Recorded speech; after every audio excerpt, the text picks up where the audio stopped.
Technology पे over dependence ने कहीं ना कहीं हमारी ओरिजिनल फैकल्टीज़ पे असर तो डाला ही है। हमने लिखना कम कर दिया, मोबाइल पे टाइपिंग करने लग गए तो हमारी हैंड राइटिंग में फ़र्क आ गया। हमने चलना कम किया तो हमारे घुटने जल्दी बैठने शुरू गए।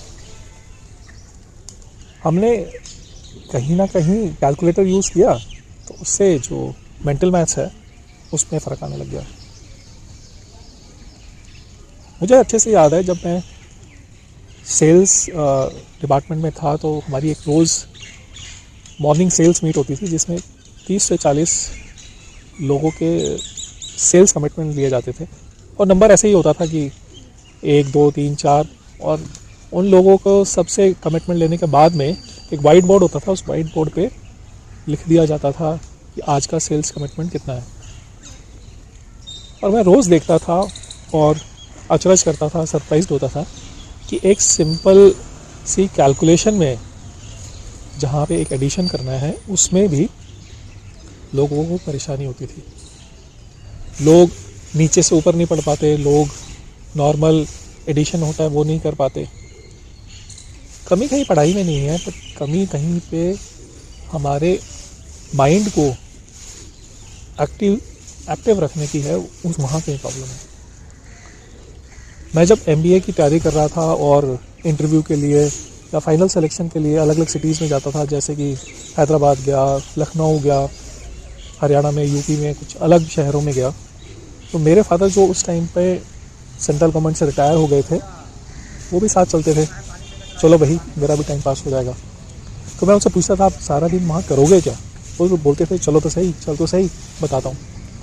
अब जैसे ही हम होटल में पहुँचते रुकते तो उनका अगले दिन का प्लान फिक्स होता था। वो सबसे पहले डायरेक्टरी मंगवाते, टेलीफोन डायरेक्टरी, तब टेलीफोन डायरेक्टरी का चलन था। उस टेलीफोन डायरेक्टरी में सबसे पहले तो क्योंकि सेंट्रल गवर्नमेंट एम्प्लॉय थे वहाँ पे उनके ऑफिस का एड्रेस ढूंढते, पूछते पाछते उस ऑफिस में पहुँच जाते और वहाँ से जो उनके कोलीग्स थे उस टाइम के उनका घर का एड्रेस पूछते।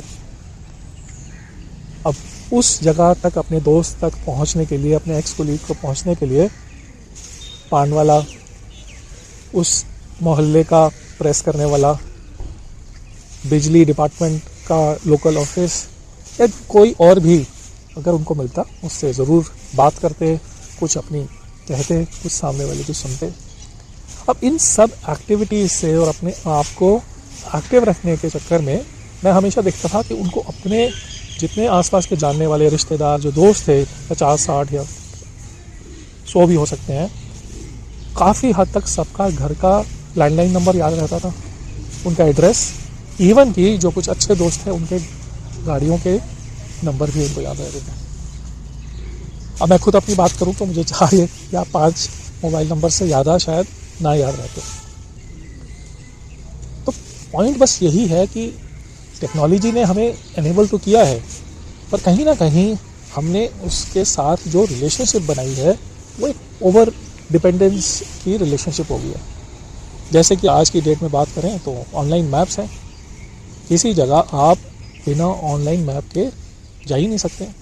ये आपकी कहीं ना कहीं एक्सप्लोरेशन की जो फैकल्टी है, जो आपको रास्ता ढूंढने की एक आपके दिमाग में एक कैपेबिलिटी मिली हुई है, जो हमें शुरुआत में जो मिली हंटिंग के हिसाब से, जब मानव आया दुनिया में, या जगह ढूंढने के हिसाब से, या कुछ और डिस्कवरी करने के हिसाब से मिली, वो तो धीरे धीरे उस चीज़ का असर हो ही गया होगा। आप थोड़ी देर लिखना शुरू करिए, आपका जो है हाथ दर्द करने लग जाएगा। आपकी हैंड राइटिंग जो पहले थी वो वाली हैंड राइटिंग अब नहीं रहेगी। एक बड़ा इसका इफ़ेक्ट और वो भी है कि जैसे जैसे हम सोशल मीडिया को अपनाते जा रहे हैं, उस अपनाने की वजह से अब ये हो रहा है कि रिलेशनशिप्स जो हैं सिमट गए हैं। दोस्तों से, रिश्तेदारों से जो रिश्ते का मायने है वो बहुत लिमिटेड सा या मिनिमम सा रह गया।